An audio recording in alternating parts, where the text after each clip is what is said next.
మదనపల్లెలో nature వ్యాలీలో premium villa flat owner కావడానికి కింది నెంబర్లను సంప్రదించండి. Hello, welcome to Suman TV Annamayya జిల్లా. ఈరోజు మనం అన్నమయ్య జిల్లా superintendent of police Vidyasagar Naidu గారితో ఆయన ఆఫీస్లోనే కలవడం జరిగింది. సో జిల్లా వ్యాప్తంగా కొన్ని క్రైమ్ గురించి విషయాలు, అదేవిధంగా 2 నెలల ముందర ఒక ఇద్దరు టెర్రరిస్టులు రాయచోటిలో అరెస్ట్ కావడం కూడా జరిగింది. దాని గురించి కూడా కొన్ని వివరాలు సార్ని అడిగి తెలుసుకుందాం. Sir, thanks for giving your time sir. Sir, 2 months ముందర సమ్వేర్ అప్రాక్సిమేట్లీ, కొద్ది రోజులు అటు ఇటు కావచ్చు, కానీ ఒక ఇద్దరు టెర్రరిస్టులు 30 సంవత్సరాల నుంచి రాయచోటిలో సెటిల్ అయ్యి వ్యాపారాలు చేసుకుంటూ ఇక్కడ ఉన్న ముస్లిం యూత్ను ఎస్పెషలీ ప్రొవోక్ చేస్తూ వాళ్ళ కార్యకలాపాలు జరపడం, అవన్నీ వాళ్ళ తర్వాత అరెస్ట్ కావడం జరిగింది. సో 30 years నుంచి మన పోలీస్ వ్యవస్థ ఏ విధంగా మిస్ అయిందంటారు సార్ వాళ్ళను? అంటే ఇక్కడ ఒకటి 30 years నుండి మిస్ అయ్యారంటే వాళ్ళు long back they have come under different identities. Moreover this is an area where there is more than 40% population of Muslims. Yes, చాలామంది చుట్టుపక్కల ప్లేసెస్ నుండి జనరల్గా ఇక్కడ వచ్చి వ్యాపారాలు చేసుకున్నాం, సహజమైంది. వాళ్ళు అక్కడ తమిళనాడులో ఎట్లా మిస్ అయ్యారన్నది that is the issue. First thing, ఇక్కడ వచ్చి ఉంటున్నారు అంటే లోకల్గా they have assume different names, created a different identity, అంటే లోకల్ బర్త్ సర్టిఫికేట్స్ కానీ చేసుకున్నారు కాబట్టి అనుమానం వచ్చి ఉండకపోవచ్చు అప్పుడున్న దీనికి. ప్లస్ 20 years బ్యాక్ ఎంత ప్రతిష్టంగా కూడా టెక్నాలజికల్ అడ్వాన్సెస్ కానీ లేదంటే మీన్స్ టు డిటెక్ట్ ఇటువంటి తక్కువ కాబట్టి mostly it is based on human intelligence. So అప్పుడు ఏమన్నా మిస్ అయి ఉండొచ్చు. బట్ ఇప్పుడు ఉన్న కొత్త రకమైన టెక్నాలజీతో కానివ్వండి, సర్వేలెన్స్ మెకానిజంతో కానివ్వండి, వీళ్ళ మీద ఎప్పటి నుండో సర్వేలెన్స్ అయితే డిఫరెంట్ సంస్థలు పెట్టడం. అదేవిధంగా ఇక్కడ మన దగ్గర నాన్ బెయిలబుల్ వారెంట్ ఎగ్జిక్యూషన్కి వచ్చినప్పుడు ఇమీడియట్గా మనం కూడా వాళ్ళ ఐడెంటిటీ వెరిఫై చేసుకోగలగడం జరిగింది. ఓకే. సో వాళ్ళ దగ్గర నుంచి భారీ స్థాయిలో అమ్యునేషన్ అవన్నీ రికవర్ చేయడం అయితే జరిగింది కదా సార్. సో వాళ్ళ ప్లాన్ ఆఫ్ యాక్షన్ ఏముండే సార్? నెక్స్ట్ వాళ్ళు ఏం చేయబోతున్నారు అని చెప్పనేసి అది మనం యూజువల్లీ వాళ్ళని ఇప్పుడు కస్టడీలోకి తీసుకుందాం అనుకుంటున్నాం. We take them into custody we will get an idea. But ఏం చేద్దాం అనుకుంటున్నారంటే generally definitely they are planning to plant such kind of bomb somewhere. అదే అండ్ మేము సీజ్ చేసినట్లు ఒక 2-3 సిటీస్ తాలూకు మ్యాప్స్ కానీ ఇవి కూడా దొరకడం జరిగింది. ఇవన్నీ కూడా వాళ్ళను ప్రాపర్గా మనం కస్టడీలోకి తీసుకుని విచారించడం వల్ల మరింత బయటపడే అవకాశం ఉంటుంది. వాళ్ళు చాలామంది ముస్లిం యూత్ను ప్రొవోక్ చేయడము, రాడికలైజ్ చేయడానికి ట్రై చేయడం చేశారు అనేది కూడా విన్నాం సార్. సో మీ ఎంక్వైరీలో వాళ్ళు అరెస్ట్ అయిన తర్వాత ఎవరినైనా అరెస్ట్ చేయడం కానీ, ఎవరినైనా ఎంక్వైరీ చేయడం కానీ, అలాంటి వాళ్ళని ఐడెంటిఫై చేయడం ఏమైనా జరిగిందా sir?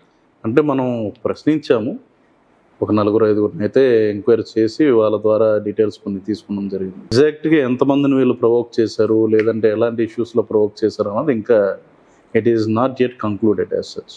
Okay.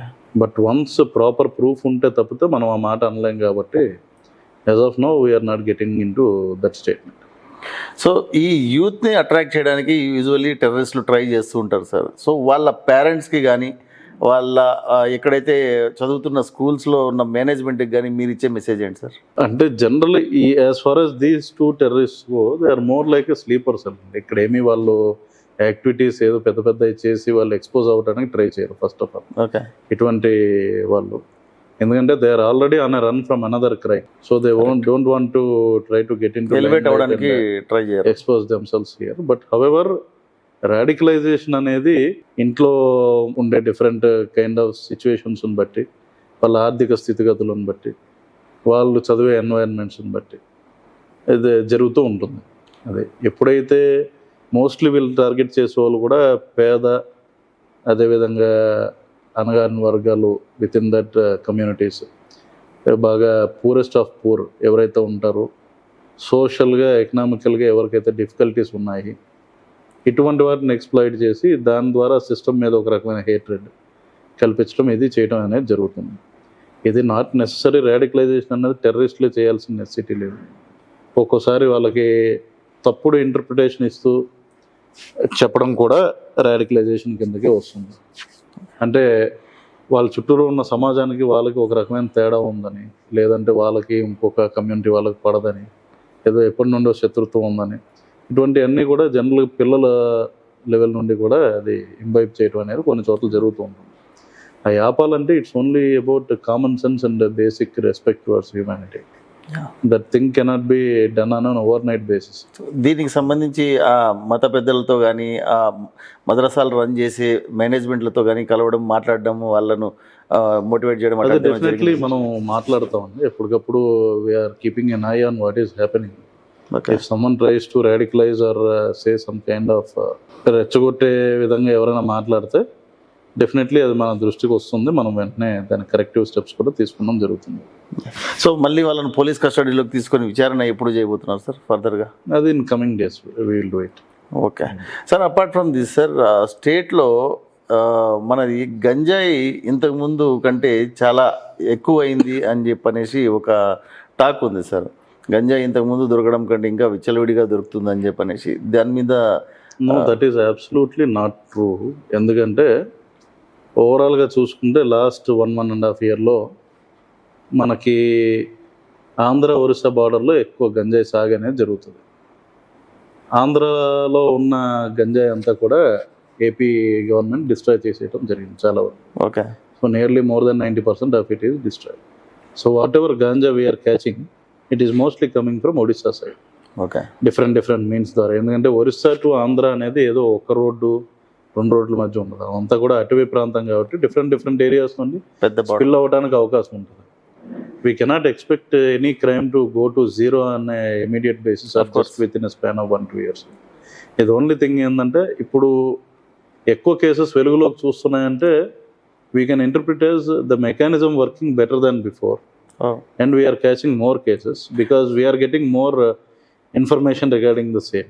So what are the I mean ఏ విధంగా మీరు రెస్ట్రిక్ట్ చేయడానికి కానీ అరెస్ట్ చేయడానికి కానీ? ఒకటి ఏంటంటే మనం అంత ముందర ఇన్ ఎర్లియర్ డేస్ జనరల్గా పట్టుకున్నప్పుడు ఇప్పుడు గంజాయితో ఒక X% or Y% జరిగితే అతన్ని అరెస్ట్ చేసి పంపించడం అనేది జరిగేది. తర్వాత కాలంలో ఏంటంటే we started adopting a mechanism call where we discover both forward and backward linkages. అంటే ఒక పర్సన్ పట్టుకుంటే అతని సర్కిల్లో ఈ విధంగా ఎవరెవరు తాగేట వాళ్ళు ఉన్నారు, వాళ్ళ డీటెయిల్స్, అండ్ ఇతను గంజాయి కొనుక్కోవాలంటే ఎవరి దగ్గర కొనుక్కుంటారు, మళ్ళీ వాళ్ళ దగ్గర వాళ్ళకి ఎవరు అమ్ముతారు.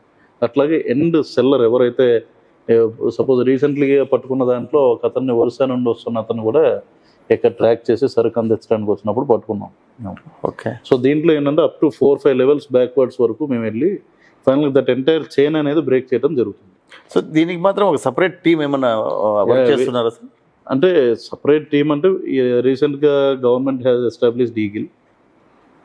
వాళ్ళు కూడా దీంట్లో యాక్టివ్గా సర్వేలెన్స్ అండ్ ఎన్ఫోర్స్మెంట్లో పాల్పంచుకుంటారు. అపార్ట్ ఫ్రమ్ దట్ మనకి లోకల్గా ఉన్న స్పెషల్ బ్రాంచ్ ద్వారా కానివ్వండి, అదేవిధంగా లోకల్ పోలీస్కి వచ్చే ఇన్ఫర్మేషన్ నాకు పర్సనల్గా చాలామంది పెడతా ఉంటారు, ఇక్కడ ఇలా జరుగుతుంది సార్ ఇది అని చెప్పి ఫోన్ చేస్తూ ఉంటారు. సో ఇట్లా ఇమీడియట్గా వచ్చినప్పుడు మనం ఎప్పటికప్పుడు we will take action and will catch that. In fact చెప్పాలంటే ఈ లాస్ట్ 1 yearలో జరిగిన ఎన్ఫోర్స్మెంట్ మేము పట్టుకున్నది లాస్ట్ 4 years కన్నా ఎక్కువ. ఓకే. అది we caught in 1 year more than what was caught in the entire previous 4 years. What are the changes sir last 4 yearsలో లేనిది మీరు 1 yearలో ఇంప్లిమెంటేషన్ చేయడం? అంటే changes in the sense public నుండి వచ్చే ఇన్ఫర్మేషన్ ఇంకొద్ది ఎక్కువ సీరియస్గా తీసుకుంటూ, ముఖ్యంగా ఏంటంటే ప్రజల్లో అవగాహన ఎక్కువ పెంచడం. ఓకే. రెగ్యులర్గా స్టూడెంట్స్ దగ్గరికి కానీ లేకపోతే కమ్యూనిటీ అవుట్ రీచ్ కానివ్వండి, అదేవిధంగా కాలేజెస్కి కానివ్వండి వెళ్ళి మా వాళ్ళు ఎప్పుడైతే చెప్తా ఉన్నారో అంత ముందు ఉన్న భయం కన్నా ప్రజలు మరింత ధైర్యంగా అప్రోచ్ అవ్వడం. ఎందుకంటే ఇన్ఫర్మేషన్ కాన్ఫిడెన్షియాలిటీ కూడా వాళ్ళు మెయింటైన్ చేయడం. That is also one of the reason for our success in this. Okay sir, apart from this ఇంకొక క్రైమ్ గురించి మాట్లాడితే సైబర్ క్రైమ్ సార్. చాలామంది గవర్నమెంట్ ఎంప్లాయీస్ దీని బారిన పడి చాలా నష్టపోతూ ఉన్నారనమాట. అండ్ మోర్ ఓవర్ పోలీస్ తరపున అయితే ఆ మెకానిజం ఇంకా అంత ఫాస్ట్గా, ఆ టెక్నాలజీ ఇంకా అంత ఇంప్లిమెంట్ కాలేదు అని చెప్పి చాలా విమర్శలు కూడా ఉన్నాయి సార్. సో ఇంకా చాలామంది అయితే మా దృష్టికి వచ్చిన వాళ్ళు 100 మంది అయితే ఇంకా వాళ్ళ డబ్బులు రికవర్ కాక ఇబ్బంది పడుతున్నారు. దీని గురించి మీ స్పందన సార్? అంటే దీంట్లో I will be frank with regarding this cyber crime. Most of the cyber crime అనేది కొద్దిగా అవగాహన లేని వల్ల అవుతూ ఉంటుంది. అండ్ దీంతోపాటు కొంతవరకు అత్యాస వల్ల కూడా అవుతూ ఉంటుంది జనాభాకి. ఇప్పుడు అవేర్నెస్ పరంగా పోలీస్ డిపార్ట్మెంట్ కానివ్వండి, అదేవిధంగా సెంట్రల్ గవర్నమెంట్ కానివ్వండి, ఓటీపీస్ ఎవరితో షేర్ చేయొద్దు, డబ్బులు ఎవరికి కూడా ఊరికనే ఇవ్వరు, అదేవిధంగా మీకు సంబంధించిన ఏమైనా అన్నెసరీ లింక్స్ క్లిక్ చేయొద్దు, డిఫరెంట్ గ్రూప్స్లో తెలియని వాటిలో ఇన్వెస్ట్ చేయొద్దు, ఇలాంటివి చెప్తాం. And this is also something related to common sense. ఇప్పుడు సపోజ్ ఎవరైనా ర్యాండమ్ పర్సన్ని నేను టెలిగ్రామ్ గ్రూప్లో నా దగ్గర డబ్బులు ఏమంటే వేయరు కదండి. అటువంటిది బిట్ కాయిన్ అంటే బిట్ కాయిన్ మీద ఎటువంటి అవగాహన లేకుండా వాడికి 18 లక్షలు 20 లక్షలు ట్రాన్స్ఫర్ చేయడం అనేది ఓకే, దట్ ఈస్ ఏ పాపం అయ్యింది అన్న దీని మీద we will investigate on that. But at the end of the day we should also see the reason behind that కదా. Exactly. What is the reason? Nothing but greed. Exactly. When you don't know about Bitcoin and when government is clearly telling you not to click on unnecessary links, not to get into unnecessary groups, why are you getting into that అన్నది కూడా that is one issue. And కొన్ని చోట్ల గమనిస్తే డబ్బులు వచ్చినంతసేపు no one is complaint.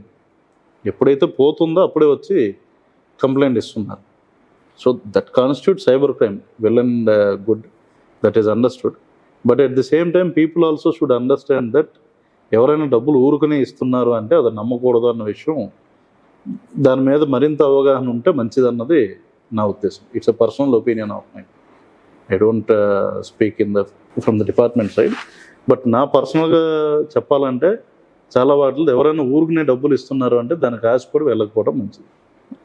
More over thing ఏంటంటే ఇక్కడ చాలా చోట్ల ఈ అవగాహన లేమి, అంటే డిజిటల్ అరెస్ట్కి కానివ్వండి, ఇటువంటి వాటికి వచ్చేసరికి అవగాహన లేమి, భయం. కరెక్ట్. ఇప్పుడు మోస్ట్లీ ఇది ఎవరిని టార్గెట్ చేస్తున్నారంటే ముసలి వాళ్ళు, పెన్షనర్స్, ఈ విధంగా ఉన్న వాళ్ళని టార్గెట్ చేస్తున్నారు. దేర్ ఇట్ ఈజ్ పాపం కంప్లీట్లీ ల్యాక్ ఆఫ్ అండర్స్టాండింగ్. వాళ్ళు నిజంగానే ఇంపర్సనేషన్ ఆఫ్ పోలీస్ ఇది చేయడం వల్ల కరెక్టేనేమో, మా పార్సల్స్లో ఏమన్నా ఎవరైనా పెట్టి పంపిస్తున్నారేమో నా పేరు మీద, ఎందుకంటే వాళ్ళు ఫోన్ చేయగానే చెప్తారు ఆధార్ ఇవన్నీ కూడా. కరెక్ట్. సో ఎక్కడ ఆధార్ కార్డులు వంటివి సబ్మిట్ చేస్తున్నాం అన్నది కూడా ఇంపార్టెంట్. ఓకే. సో ఎక్కడెక్కడ సబ్మిట్ చేసాం ఏంటి అన్నెసరీగా ఎవరికి కూడా మన డీటెయిల్స్ షేర్ చేయకపోవడం అనేది ఇంపార్టెంట్.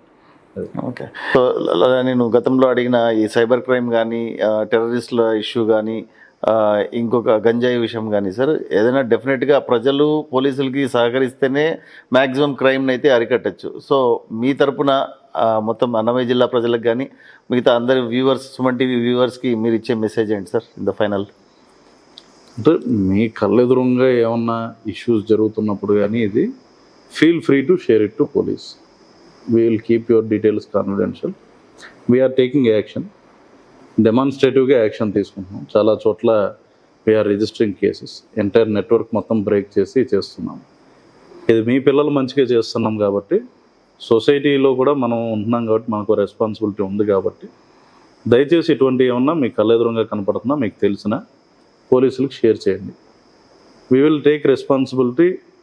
ఎక్కడైతే మీ ఇన్ఫర్మేషన్ తాలూకు గోప్యత ఏదైతే ఉంటుందో దాన్ని మేము బాధ్యత వహిస్తాం.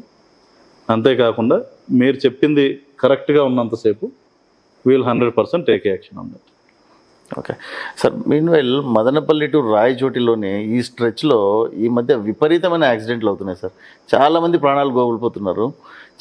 దానికి గవర్నమెంట్ తరపు నుంచి కానీ, ఈ డిపార్ట్మెంట్ తరపు నుంచి కానీ ఏం ప్రికాషన్స్ తీసుకుంటున్నారు? Highway is there, we're keeping rumble strips. ఇప్పుడు రోడ్డు మొత్తం స్పీడ్ బ్రేకర్లు వేసుకుంటే వెళ్ళలేం. Correct. And there is a certain responsibility for us also to drive properly. Exactly. There is a responsibility for everyone to keep a helmet, not to do triple riding. So నేను helmet పెట్టుకోకుండా triple riding చేసి బస్సుకి ఎదురుగా పోతే bus కొడుతుంది, చచ్చిపోతాం కదా, తెలుసు కదా అది. సో దీంట్లో గవర్నమెంట్ని బ్లేమ్ చేసేది ఏముంది? ఎందుకంటే ఎక్కడికక్కడ ఎప్పటికప్పుడు రోడ్ సేఫ్టీ మీటింగ్స్ పెట్టి we're improving infrastructure slowly. Rumble strips పెడుతున్నాం, బ్లింకర్స్ పెడుతున్నాము, అక్కడ రేడియం స్టిక్కరింగ్ వేపిస్తున్నాము, ఎక్కడికక్కడ స్టాపర్స్ కూడా పెడుతున్నాం. వీ కాంట్ కీప్ స్టాపర్స్ అనే ఎవ్రీ 1 కిలోమీటర్కి ఒకటి పెడితే సరుకు రవాణా వ్యవస్థ స్తంభించిపోతుంది. ఎగ్జాక్ట్లీ. ఆ రోడ్లోని వెళ్ళాలంటే 2 గంటలు పట్టేది 4 గంటలు పడుతుంటాయి. ఆ రోడ్లో ఎవడు వెళ్ళడు. అప్పుడు they will take alternative routes which are bad. బళ్ళు పాడవుతాయి. అదే further more accidents may happen if unnecessary bigger class of vehicles smaller roads మీద వెళ్ళడం మొదలెడతాయి. సో దాని మీద ప్రతిదీ ఎక్విప్మెంట్ పెట్టడం ఒకదాని మీద డిపెండ్ అవ్వదు. రోడ్ యాక్సిడెంట్ అన్నది ప్రజలుగా సెల్ఫ్ కంట్రోల్ కొద్దిగా నేను బండి నడిపితే నేను ఎంత స్పీడ్లో నడపాలి, ఎలాంటి రోడ్డు, మలుపు వస్తుంటే స్పీడ్ తగ్గించుకుని వెళ్ళాలి. These are also matters where people should do their own duty. ఇప్పుడు మలుపు వస్తున్న దగ్గర నేను యాక్సిలరేటర్ తొక్కుతానంటే పోయి పడతాడు దాంట్లో. దానికి మనం ఏం చేస్తాం చెప్పండి? Correct. At the end of the day, it won't fall on responsibility of police or government if the person himself is driving rashly. We are telling people not to drive rashly. మా దగ్గర road పరంగా enforcement అంటారా, daily compulsory minimum ఒక 50-100 మందికి మేము identify చేస్తున్నాం. We are putting challans, రెగ్యులర్గా road safety related అవగాహన కల్పిస్తున్నాం, కాలేజ్ స్టూడెంట్స్కి అవగాహన కల్పిస్తున్నాం. మైనర్లకు బళ్ళు ఇవ్వకూడదు, డ్రైవింగ్ లైసెన్స్ లేకుండా డ్రైవింగ్ నడపకూడదు, నడిపేటప్పుడు జాగ్రత్తగా నడపాలి, ఇంకొక లైఫ్ ఎండేంజర్ చేసేటట్టు ఓవర్టేక్ చేయకూడదు. ఇవన్నీ ప్రజలకున్న బాధ్యత కూడా కదా. Exactly. Is it not responsibility of people also to drive safely? Of course. So then it lies on there. సో మీ తరపు నుంచే మీ ఐ మీన్ మన తరపు నుండి చేయాల్సిన ప్రికాషన్స్ అన్నీ తీసుకుంటున్నాం.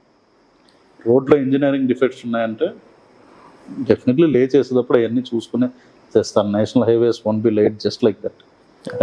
ఒక చిన్న సజెషన్ సార్ సుమన్ టీవీ తరపున. I mean most of the కర్వ్స్లో కానీ డేంజరస్ పార్ట్స్లో ఐ మీన్ ఒక హోర్డింగ్స్ యాక్సిడెంట్ ఆల్రెడీ అయ్యి ఉన్న already hoardings accident prone areas అని చెప్పి బోర్డ్స్ పెట్టాము. అయితే రీసెంట్గా ఏం డ్రైవ్ చేస్తున్నామంటే what we are doing is our people are travelling to that entire stretch.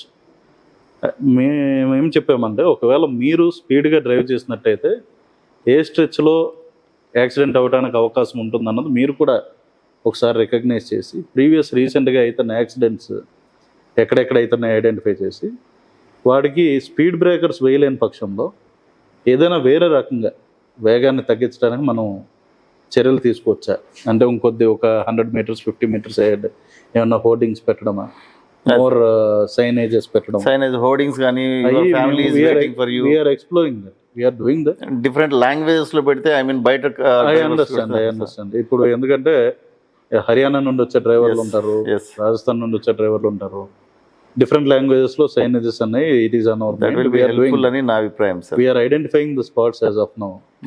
Special drive is being undertaken. ఈ మంత్ అంతా కూడా వి విల్ డూ దట్. లాస్ట్ ఏమంటే సార్ ప్రతి ఊర్లో నాట్ ఓన్లీ అన్నమయ్య జిల్లా ఆంధ్రప్రదేశ్ వ్యాప్తంగా కూడా కొన్ని ఊర్లలో అయితే రోడ్లు కంజెస్టెడ్ ఉన్నాయి సార్. బట్ మనుషులకి అవసరానికి మించిన ఆటోలు, మైనర్లు especially and old age people, more than 60 years వాళ్ళు డ్రైవ్ చేస్తున్నారు. వీళ్ళు 18 ఇయర్స్ వాళ్ళు కూడా ఆటోలు డ్రైవ్ చేసి మనుషులకి అవసరమైన ఆటోల కంటే ఎక్కువ ఉన్నాయి సార్. దాని గురించి మనం ఏం చేయొచ్చు అంటారు? అంటే we cannot restrict, there is no law restricting any person to buy a vehicle. Of course sir, but as long as he can afford it, he can buy it. As long as he can get a driving licence, he can drive. From majors ఎవరైతే eligible ఉన్నారో, eligible కాని వాళ్ళు ఎవరైనా drive చేస్తున్నారో అన్నది మేము identify చేస్తాం. అంటే ఇంతకుముందు ఒక సిస్టమ్ ఉండేది సార్, ఆటో యూనియన్ అని ఉండేది, వాళ్ళు యూనిఫామ్ వేర్ చేసేవాళ్ళు, వాళ్ళకి రిజిస్ట్రేషన్ ఉండేది. ఇప్పుడు కూడా క్రైమ్స్లో ఎక్కువ భాగం ఆటోలు కూడా ఇన్వాల్వ్ అవుతున్నాయి. కాబట్టి దానికి ఏమన్నా మనం ఒక చిన్న మనకి ఇక్కడ టౌన్స్ ఇట్లాంటి వాటిలో మేజర్ టౌన్స్లో అయితే we have entire data regarding who is driving what vehicle. Okay. And night time ఎవరైతే టర్న్ వైజ్ వాళ్ళ విత్ ఇన్ దట్ యూనియన్ ఏదైతే ఉంటుందో గ్రూప్లో ఎవరైతే అక్కడ వెయిటింగ్ ఉంటున్నారో అన్నది కూడా మనకి ఈ మధ్య అది కూడా డేటా కలెక్ట్ చేస్తున్నాం. సో నైట్ టైం ఏమైనా ఇష్యూస్ అయితే ఎవరెవరు డ్యూటీలో ఆన్ డ్యూటీ ఉన్నారన్నది కూడా మనకి ఒక అవగాహన ఉంటుంది. అపార్ట్ ఫ్రమ్ దట్ అంటారా, it is their internal affair regarding unions and all, we are not getting. Of course only thing is ఏంటంటే మైనర్స్ ఎవరైనా డ్రైవ్ చేస్తే we'll 100% take action on them. Senior citizens అంటారా, as long as they are fit to drive, they have a licence, they can drive. అదే if someone is not fit to drive and all, if it comes to our notice wheel take action. Most of the టౌన్స్లో sir, 2 tier టౌన్స్లో youth silencers తీసేసి విపరీతమైన సౌండ్తో అంటే that is a regular ongoing affair. మనం పట్టుకుంటున్నాం, ఒకవేళ ఎవరైనా అవగాహన లేకుండా తీస్తే we are seizing those vehicles and also motor vehicle act ప్రకారం relevant sections will book the cases. మన జిల్లాలో ఓవరాల్గా చూసుకుంటే అంత ఎక్కువ ఏం లేదు ఈ విషయం, this under control. But colleges దగ్గర కూడా we have put observation. If someone is doing any kind of nuisance with such kind of things, will take action on this. Okay. So minors కనుక ఏదైనా బండి నడిపి యాక్సిడెంట్స్, మైనర్స్ బండి నడిపితే వాళ్ళ parents are liable for that. Exactly. We're taking action. ఇక్కడ కూడా రాయచోటు కూడా కేసెస్ బుక్ చేయడం జరిగింది. Okay. we will take action on the concerned parents. There is no doubt about it. So అదండి. సో జిల్లా ఎస్పీ గారు మనతో టైం స్పెండ్ చేసి ఎన్నో క్రైమ్స్ గురించి ఎన్నో విషయాలు మనకు తెలియజేయడం జరిగింది. We're very much thankful to you sir. Thanks for your time sir. Thanks.